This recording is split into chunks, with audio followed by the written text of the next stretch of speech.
Hello, Tim from Fair Play now on the 5th of June 2022. And I said I was going to a barbecue yesterday and was expecting to get rained on, but as it turned out, it was actually quite sunny yesterday afternoon where I was. So it was a very pleasant little barbecue. So that was really nice. So one thing I forgot to say, or I don't think I really knew it when I made yesterday's video, when I was talking about that St. Paul's Cathedral shindig and certain people getting booed. Well, at that time I wasn't aware that the Queen herself wasn't in attendance, apparently due to some kind of ill health. So I know a lot of people have been conjecturing, and it's not just people like you and me. Lorraine was talking about one of her friends who's more in the normie camp, if you want to call them that. And even she was conjecturing, is the Queen actually alive? Now, I've got no idea, and I haven't really got any opinion on that myself. It's just stuff I've been hearing, but there does seem to be a lot of this going about. So if that does happen to be the case, and there is an announcement to the effect that the monarch has passed away, and many people think that announcement could come as soon as tomorrow. There's certain things about tomorrow's date that would sort of line up to make such an announcement, kind of possible, I suppose. But it would be very interesting, wouldn't it? Because they'd have the perfect excuse that they've been gearing up to, Queen passes away after short illness, and then they'd talk about all of these things that she's had to miss out on recently because of ill health. So I think that is something that is rather interesting.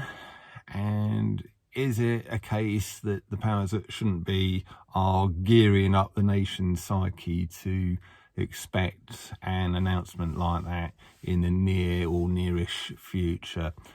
I suppose time will tell. So I thought I'd just make a quick comment on that anyway. But it seems odd that the Queen would miss out on a pretty major event in her honour because of ill health issues. It's going to have to be either extremely serious for her to miss out on that, or the most serious thing of all, that she's not actually alive anymore. So I don't know what you think about that. Please leave a comment in the comment section below. Like I say, haven't really got too much of an opinion on it myself, so I'm not going to conjecture on it any more than what I have done already. Moving on, a resource that I haven't talked about very much at all for quite a long time on Fair Play Now is UK Column News. I'll leave a link to them on the description box below there, so you can go along and check it out. They do kind of a news type program every Monday, Wednesday and Friday, and also they've got a website where they have all sorts of articles both in written and video format as well, so you can go and check that out. But a headline on there, I think it's on their homepage, caught my eye, and it said, cars being slyly phased out. And then they started going on about smart cities and 15-minute cities, the concept of a 15-minute city where once you're in there living in a smart city, everything would be within 15 minutes of your front door. Literally everything you need, all your entertainment, restaurants, pubs, shops, and places where you'd go to get various supplies, whether they be food or non-food items, all within a 15-minute walk, cycle ride, or bus ride.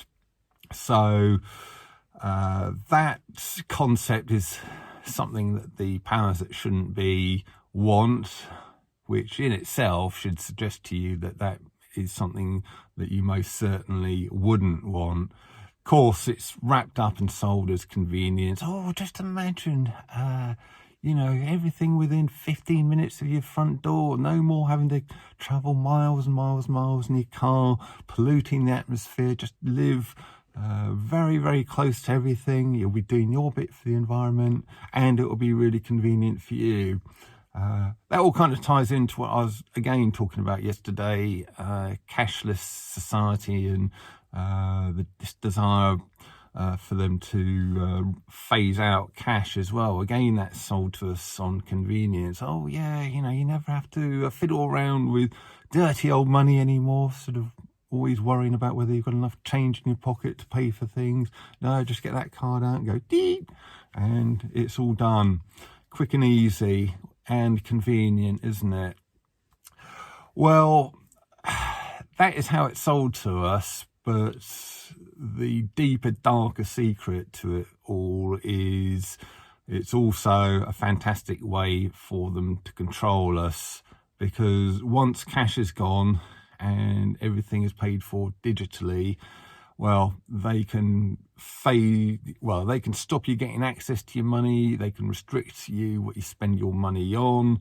If you've been a naughty boy or girl, and you might be still allowed to go and buy food, but if you want to go and get yourself a nice little treat, well, you go and sort of go to pay for those cinema tickets or theatre tickets, and oh dear, you've been declined. You can't get any theatre tickets for a week because you've been banned from anything like that for 7 days due to that naughty comment, that naughty anti-government comment you put on Facebook last week. So that is why I think a cashless society would be such bad news. And of course, smart cities are bad news, because if everybody lived in smart cities, you'd be in such a concentrated area that, again, you'd be very easy to control. And as we've seen in Shanghai, with these sort of lockdowns there, they've sent in these white suited goons, haven't they? A couple of hundred of those into a neighbourhood that they thought was getting a little bit out of hand. In they go, and a couple of hundred sort of well-trained people can probably keep a neighbourhood in a big city like that at bay, lock them up and get them to do whatever they wanted them to do quite easily. Whereas if everybody's living out in the countryside, all spread out, well, a couple hundred people would have to be a lot more thinly spread, and therefore not nearly as effective, and probably a lot easier to ambush as well. So that, I think, is one of the reasons why these horrible people want to get everybody into smart cities. It would just make everybody a lot sort of easier to control. And the reason why I'm going on about smart cities and cashless societies and these other things is I just want to make people aware, if they're watching this and they're not aware. You might think these things are a good thing, but go down the line a bit further and you'll find that far from being a good thing, they are a very, very bad thing. These people, these sociopaths who run the world, would love nothing more to have complete and utter control over you in every aspect of your life. And what better way to do so than to get you into a smart city and to have complete and utter control over your sort of currency and what you spend it on. And I did even see an article that I'm not sure where this one was, but some of these sort of digital currencies and universal income things, well, the money will only be valid in your account for 4 months, and then after 4 months, poof, it's gone, which means that you'll never ever be able to save money ever again. No more saving up for a rainy day, which of course increases your reliance on the state and their sort of handouts. So do you really want that? Do you really want to sort of give over that kind of level of control to the government where you can't even save money for a rainy day? No, I don't think so. And I'll just finish this on a meme I saw this morning, which kind of inspired this sort of smart city talk.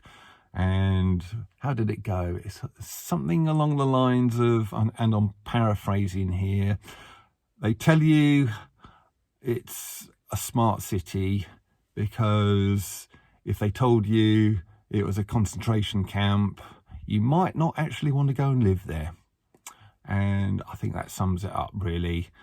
And I think it sums up what these sociopaths, these horrible people, these powers that shouldn't be, what they are really all about. And if you think I'm exaggerating with that statement, yeah, I might be, but what if I'm not? Tim from Fair Play Now, thanks for watching.